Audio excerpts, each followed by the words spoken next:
Comme vous avez pu le découvrir dans l'activité 1, ce que nous allons faire dans ce chapitre, c'est qu'on va étudier en profondeur la pyramide et le cône de révolution.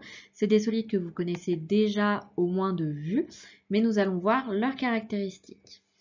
On commence par la pyramide, notamment on va décrire la pyramide.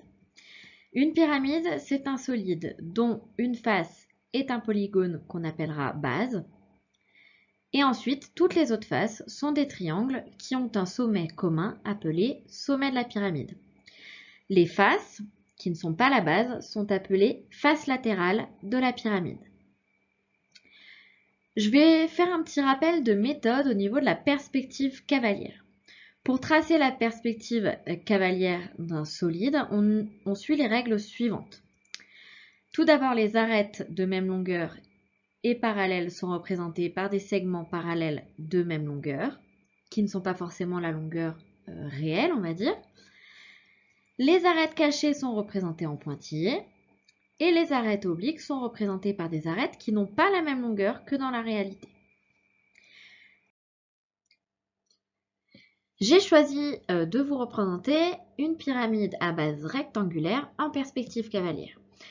On sait que dans un rectangle, les côtés opposés sont égaux 2 à 2 et parallèles 2 à 2. Donc, je vais commencer par tracer l'arête qui est la plus proche de moi.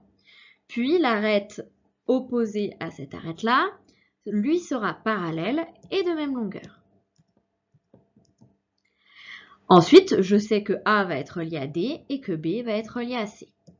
On parlera un tout petit peu plus tard des pointillés et des traits pleins, d'accord ? Et enfin, je trace mon sommet.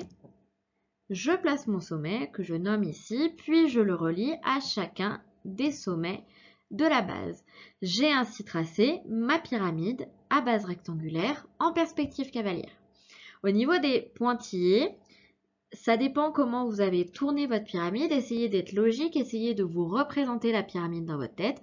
Ici, j'ai juste le segment DS, le segment AD et le segment DC que je ne verrai pas si jamais je présentais la pyramide comme elle est présentée dans ma perspective cavalière. L'idée d'une perspective cavalière, c'est représenter un objet comme je le verrais s'il était devant moi.